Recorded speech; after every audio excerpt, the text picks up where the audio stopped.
de história? Bem, lembrando, né? Não é só as correções da verificação de aprendizagem essa semana, nós também temos conteúdo. Então, abra o seu livro de história com a Tia Mi lá na página 100. Meu Deus, a gente já tá bem avançadinho aí no livro de história, né?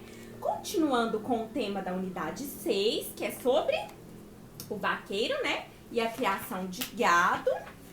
Nós falamos sobre a pecuária, sobre a ocupação do interior. E agora nós vamos falar sobre o tema 3, que é o vaqueiro e a criação de gado. Acompanhe aí com a Tia Mi no seu livro a leitura do texto, tá bom? Muitos donos de fazendas de gado viviam no litoral. Por isso, quem normalmente trabalhava nelas eram os vaqueiros e os fábricas. Os fábricas eram os ajudantes dos vaqueiros nas tarefas da pecuária. Tanto os vaqueiros como os fábricas eram em sua maioria homens livres, escravos libertos, indígenas e mestiços. As principais atividades dos vaqueiros eram amansar os cavalos, marcar os bezerros a ferro, conduzir a boiada ao pasto e cuidar dos ferimentos do gado. Em muitos casos, como forma de pagamento, o vaqueiro participava de um sistema de distribuição de crias, chamado de partilha.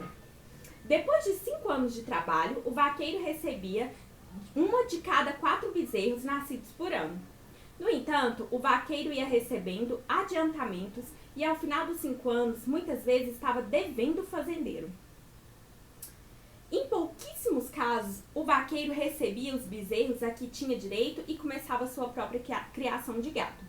O pagamento dos fábricas, que eram os ajudantes, era feito de modo diferente. Geralmente, eles recebiam um salário mensal ou por ano do trabalho. O cotidiano de vaqueiros e fábricas era difícil e uma das formas de obter algum lucro era tratando e comercializando o couro de bois e vacas. O couro retirado do boi era limpo e esticado no sol para secar. Depois, uma parte dele era aproveitada para produzir objetos que eram usados na própria fazenda e a outra parte era vendida. Como couro, produziam-se chapéus, roupas, bolsas, calçados, camas, cordas e utensílios domésticos. A produção do artigo de couro ainda hoje é muito importante para a economia de muitas cidades no Nordeste. A Tia Mi vai ler agora esse textinho, vocês acompanharam a leitura aí no seu livrinho, né? Tem aí no livrinho de vocês na página 100. Agora eu vou ler um pequeno texto para vocês que não tem aí no livrinho de vocês. Então, ouvidinho de elefante, olho de coruja, boca de siri e muita atenção, tá bom? O desbravamento do sertão nordestino no período da colonização.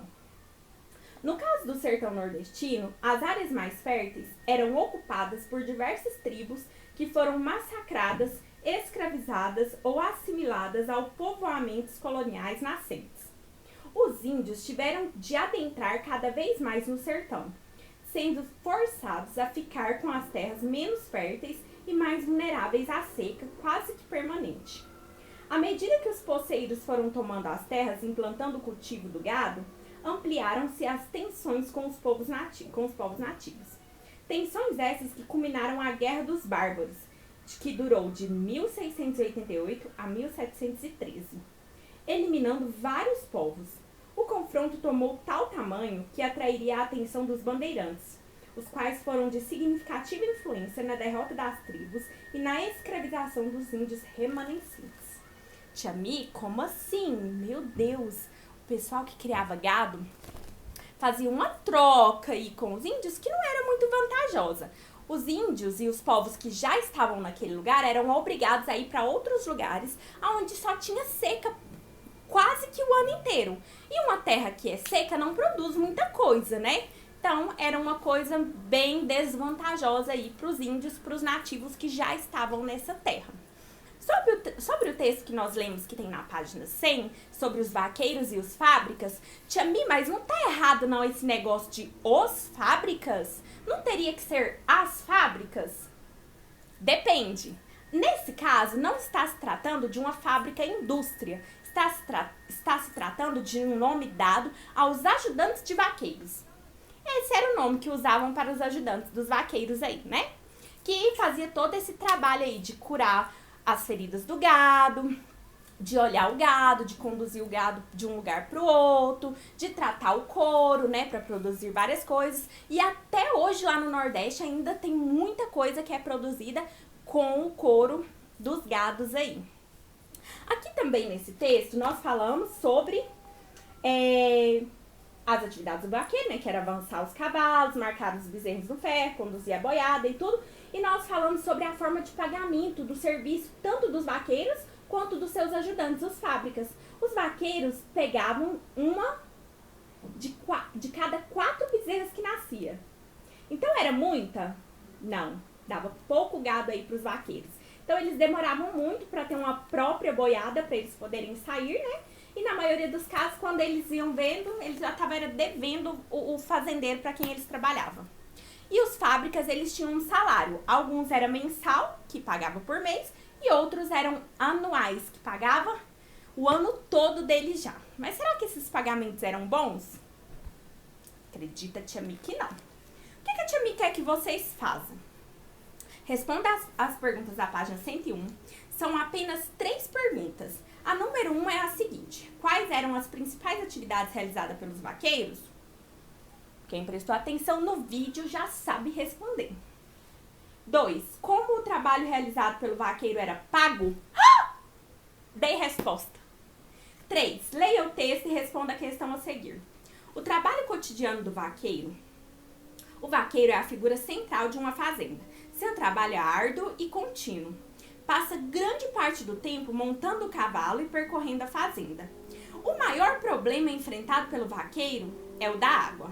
Às vezes o gado tem de ser levado por dezenas de quilômetros até os bebedouros. Na época da migração, eles têm que conduzir o gado para lugares distantes na ida e na volta. Lidar com o gado da caatinga cheia de galhos e espinhos é muito difícil. Por isso, o vaqueiro tem de usar uma roupa própria com condições de enfrentá-la e que funcione como uma couraça ou armadura. Quem escreveu esse texto foi Regina Coelho Vieira Machado, vaqueiro do Nordeste brasileiro. E esse texto foi escrito